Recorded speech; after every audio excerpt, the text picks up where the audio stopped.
everyone. I'm Ethan Liu with news from here in Taiwan and around the world. A political shakeup could be on the horizon as the Central Election Commission gives permission for 20 recall campaigns to go ahead to a second signature gathering phase. 19 lawmakers from the opposition Kuomintang and the suspended mayor of Hsinchu face a process that could see them removed from office. 9 more petitions could get approval for phase 2 pending more documentation. This could be just the start as the Kuomintang and rival Democratic Progressive Party threaten mass campaigns to oust each other's politicians. The Election Commission says it's received 64 petitions in all. U.S. President Donald Trump is staying tight-lipped on whether his administration would defend Taiwan against the Chinese attack. This is what he said when a reporter asked him about it at the cabinet meeting. I never comment on that. I don't comment on anything because I don't want to ever put myself in that position. And if I said it, I certainly wouldn't be saying it to you. I'd be saying it to other people, maybe people around this table, very specific people around this table. So I don't want to put myself in that position. Trump also told reporters he had a great relationship with Beijing and Chinese President Xi Jinping, saying he hopes for Chinese investment in the U.S. Meanwhile, the U.S.'s top diplomat Marco Rubio took a different stance while speaking to Fox News. The Secretary of State suggested the U.S. was committed to preventing a Chinese attack on Taiwan.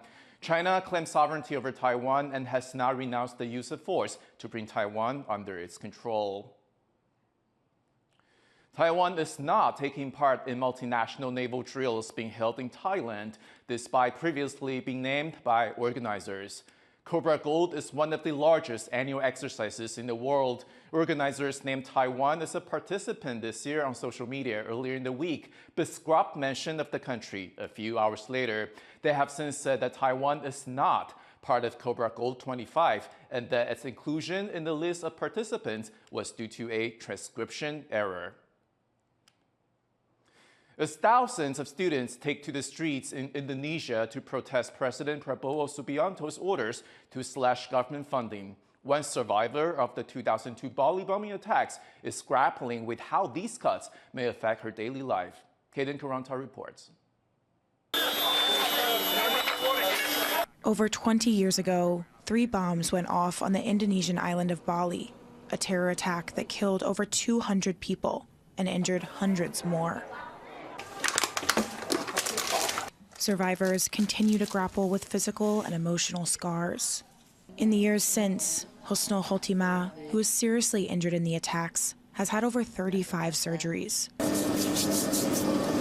Now, she continues to need medical treatment, relying on resources from Indonesia's Victim and Witness Protection Program, known as LPSK. Kalau dari LPSK, itu merujuk pada satu kulit karena saya luka bakar 70%. Terus yang kedua itu ortopedi karena masih ada serpihan logam di kaki dan di payudara. 4 yang di kaki, serpihan logam, 1 di payudara. Terus yang ketiga saraf. But Hotima fears she may soon lose access to these treatments after Indonesia's president slashed the agency's budget by more than half, according to its chief. Pada saat itu saya ngontak Bu Susi. Wakil LPSK, saya tanya, Bu Susi, apa benar Bu ada pemangkasan anggaran di LPSK dari pemerintah?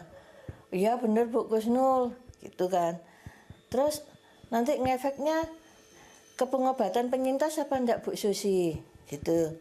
Saya tanya gitu kan, nah Bu Susi jawabnya, kayaknya kurang aman, gitu Pak. The cuts are part of broader orders from Indonesian President Prabowo Subianto to slash a total of around $19 billion from government institutions, affecting everything from education to infrastructure projects. Subianto says he's reducing wasteful spending and will use the money to fund a program that will provide free meals to children and pregnant women across the country. But critics say the cuts will affect social support systems, welfare programs for the poor, and human rights groups. Frustration has spilled over into the streets, with thousands of students turning out in protest. We demand the re-evaluation of these budget reallocation policies. We demand timely and fair compensation for the educators. We demand the evaluation of the free nutritious meal program, and we demand to review the large-scale projects, and we demand the implementation of pro-people policies. The head of LPSK has told Reuters that the agency will continue to support witnesses and victims despite the cuts, but it's unclear what will actually happen.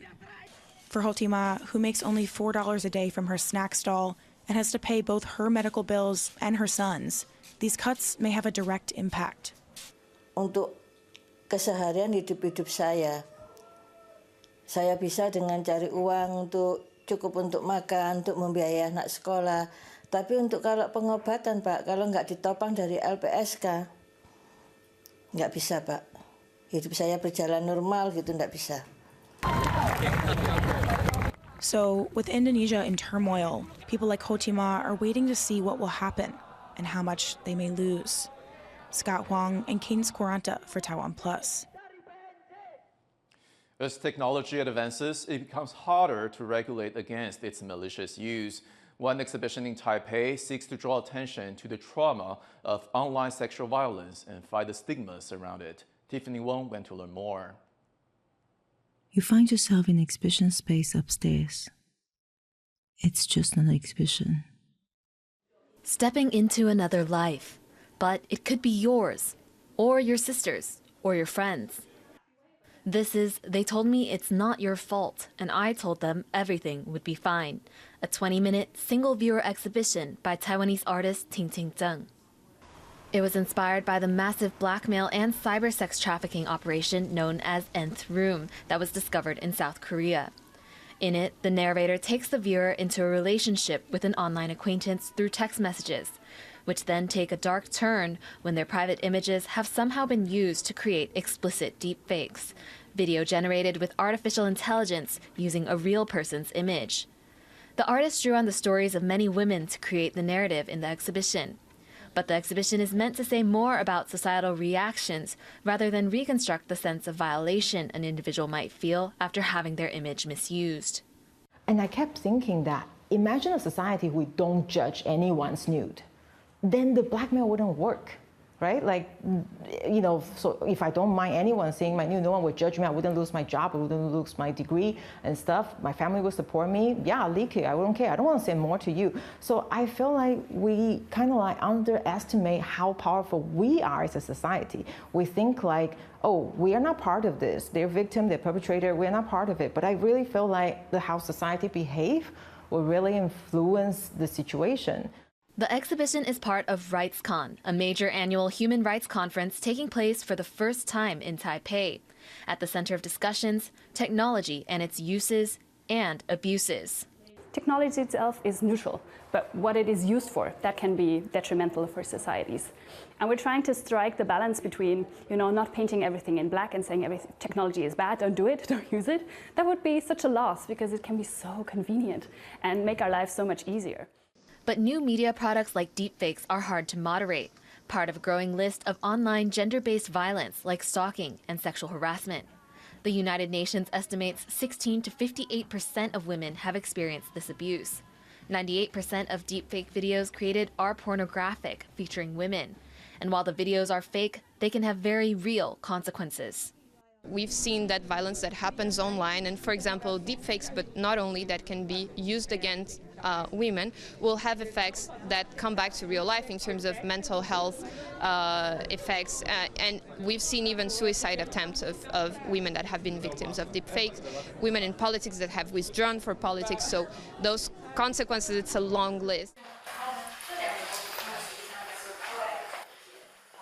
By spending 20 minutes in a stranger's shoes, the artist hopes to spread a little more empathy and a little less judgment as one way to cope with technology's advances before its regulation can catch up. Kamashri, Chris Ma, Ryan Wu, Reese Ayers, and Tiffany Wong for TaiwanPlus. It is a daring journey across the open ocean. 30 children swimming for kilometers north of Taiwan. Now the documentary of the adventure has been released, and our reporter Sandy Chi went to meet the kids at the premiere of Swim Against Fear. It's a leap of faith of believing in their own abilities. This is the start of a journey by 30 young children all under the age of 11, and their daring swim across the open ocean has been recorded in a new documentary. Though it has been a while since these kids completed their swim, this is the first time for them to see themselves in action. 就是很有成就感，就是看到自己可以完成这种不可能的任务，所以觉得很不开心，所以觉得很开心。 This challenging journey is a milestone for the young swimmers, marking their first attempt to swim from Bisa fishing port to Geelong Islet, a rugged island over 5 kilometers off Taiwan's northern coast. The participants were grouped based on their skill level, tackling distances of either 1,500, 3,000 or 5,000 meters.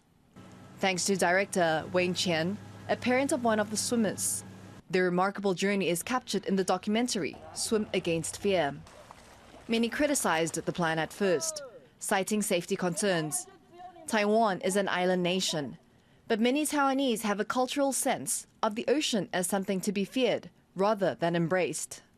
台湾一直说我们是海洋国家，但实务上或者是我们经验上，我们一直觉得我们是背对海洋，我们不是面向海洋。那长期来说，应该就是要让小朋友知道，海洋有很多未知，那我们怎么样去把这些未知尽量变成已知？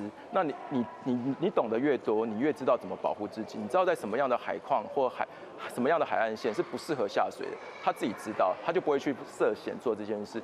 This is something Tsai Song-yo, a triathlon coach, realized firsthand.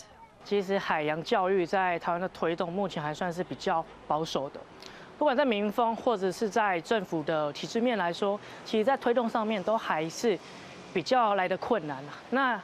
那主要原因是因为台湾在这方面的资源其实并没有到充足。For these kids, finishing the challenge marked an important milestone in their lives. They trained for months at the pool and in the sea under professional guidance. There were some tears and scary moments. It just looks like a blue watery things, and then a green thing right ahead of me. So I just told myself I'm almost there, and I just got there. 但最害怕的是被水母蛰脚抽筋，然后就没办法动。你那时候有想放弃吗？是还好。 The kids' parents also gave their support, helping along with the coach. For them, this experience was a priceless gift for their children.